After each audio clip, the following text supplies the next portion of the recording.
Hello दोस्तों, कैसे हो सारे। उम्मीद करता हूँ सब बढ़िया होंगे। चलो अपन अब अपने इस चैप्टर में आगे की ओर चलते हैं। तो पिछले चैप्टर ने अपन ने यहाँ तक बात कर ली थी कि नाभिकीय ऊर्जा अनवीनीकरणीय है। यहाँ से बात करेंगे आज हम इस लेक्चर में। तो मैं दोस्तों एक बात बता दूं, इस चैप्टर के अंदर अंडरलाइंड पॉइंट बहुत कम है। तो आप जितना इस लेक्चर को सुनोगे और उसके स्मरण करोगे तो आपको उम्मीद करता हूँ ये लेक्चर आपको याद हो जाएगा। ठीक है, जो मैंने जितनी बातें अंडरलाइन की वो तो आपको उतारती है, उससे तो क्वेश्चन बनेंगे। ठीक है, तो चलिए अब अपन लेक्चर के चलते हैं। जो नाभिकीय ऊर्जा है अनवीनीकरणीय है, क्योंकि इसके प्राप्त करने के लिए विखंडन अभिक्रिया में जो यूरेनियम ईंधन के रूप में काम में लाया जाता है, इसकी भी पुनः पूर्ति नहीं की जा सकती, क्योंकि ये अनवीनीकरणीय है। ठीक है ना, इसे पुनः प्राप्त हम नहीं कर सकते। ठीक है, तो नाभिकीय ऊर्जा के अनेक उपयोग भी है। तो देखिए दोस्तों, देखते हैं। पहला उपयोग, नाभिकीय संयंत्रों में उत्पन्न होने वाली ऊर्जा में विद्युत का उत्पादन किया जाता है।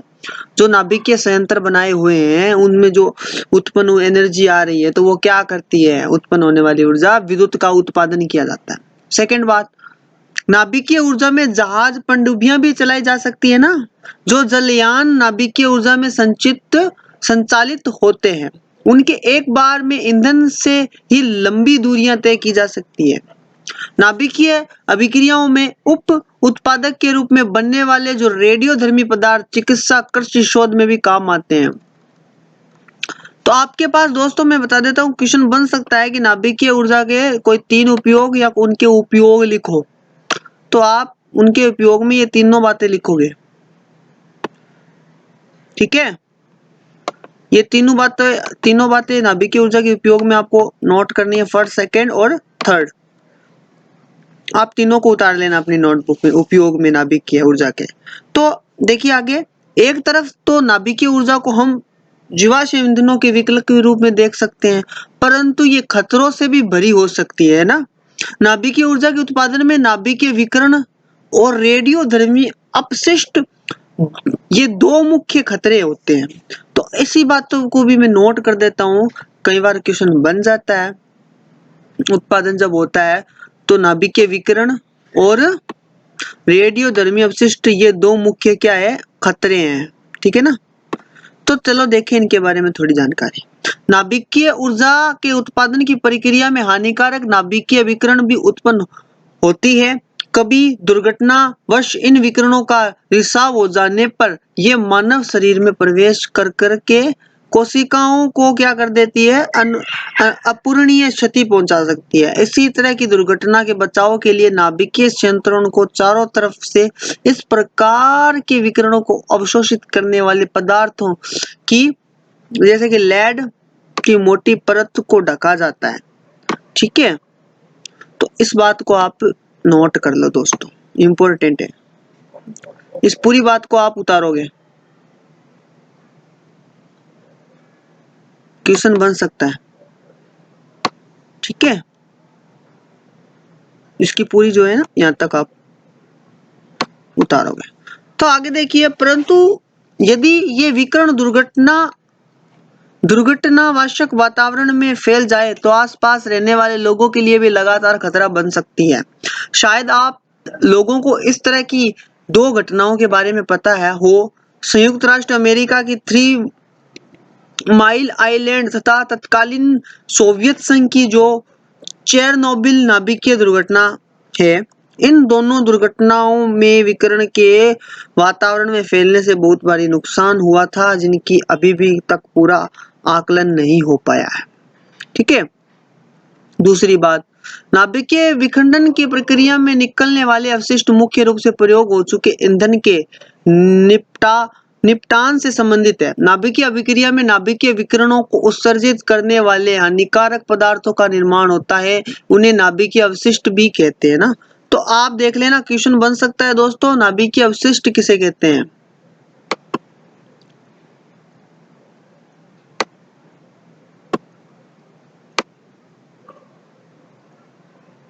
ठीक है, नाभिकीय अवशिष्ट इंपॉर्टेंट है। वर्तमान में नाभिकीय संयंत्रों में जितना अवशिष्ट बन रहा है उन्हें लेड के मजबूत पात्रों में भूमि के नीचे संग्रहित किया जा रहा है। इस तरह के अवशिष्ट के निपटान का कोई संतोषजनक सुरक्षित तरीका अब तक की खोज नहीं पाई गई है। ठीक है, जीवाश्म ईंधनों को बदले नाभिकीय ऊर्जा के उत्पादन के दो प्रमुख लाभ। जीवाश्म ईंधनों को जलाने पर गैसें उत्पन्न होती है जो वातावरण को प्रदूषित करती है, परंतु नाभिकीय ईंधनों के साथ ऐसा नहीं होता। नाभिकीय ऊर्जा की प्राप्ति में बहुत ही कम मात्रा में ईंधन की आवश्यकता होती है, जिससे बहुत अधिक परिणाम में एनर्जी भी मिलती है। दोनों ये बातें भी याद रख लेना दोस्तों, इसको भी मैं अंडरलाइन कर रहा हूँ। दोनों बातें उतारनी है आपको अपनी नोटबुक के अंदर। किसके रूप में? उत्पादन के दो प्रमुख लाभ के रूप में, नाभिकीय ऊर्जा के उत्पादन के लाभ के रूप में दो बातें उतारनी है ना। चलो, ऊर्जा के किन्हीं 4 अनवीनीकरण स्रोत के नाम लिखिए, उनके प्रत्येक से होने वाला एक एक लाभ लिखिए। तो ये आप देख लेना, ठीक है। चलो, तीनों बातें देख लेना। तो पिछले अनुभाग में आपको ध्यान इस ओर आवश्यक गया होगा कि वर्तमान में विश्व में ऊर्जा की अधिकांश आपूर्ति तेल, कोयला, प्राकृतिक गैसें आदि जीवाश्म ईंधनों की मदद से हो रही है। लेकिन जब इन अनवीनीकृत संसाधनों भंडार की पूरी तरह से समाप्त हो जाएगा तब क्या होगा? तो जीवाश्म ईंधनों से प्राप्त होने वाली क्षति की ओर भी हमें ध्यान देना चाहिए।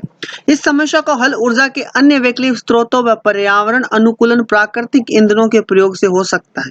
ऊर्जा के अनेक वैकल्पिक और नवीनीकरण स्रोत भी उपलब्ध हैं जो न केवल पर्यावरण अनुकूल है बल्कि प्रचुरता से भी उपलब्ध भी है। जल है, पवन, सूर्य का प्रकाश, भूतापीय समुद्री तरंगे, हाइड्रोजन गैस, जैव आदि ऐसे कुछ संभावित ऊर्जा के स्रोत है जो नवीनीकरण होने के अलावा और भी कारणों से हमें ऊर्जा के स्रोतों की ओर जानना होगा। इनसे कुछ कारण है, तो यहाँ से आप बात अंडरलाइन कर लेना, ठीक है। यहाँ तक अपनी नोटबुक में हो सके तो उतार लेना, वरना नहीं तो इम्पोर्टेंट का साइन लगा देना अपनी बुक के अंदर और याद करना है, ठीक है। अगर आप उतार सको तो इस बात को उतारना।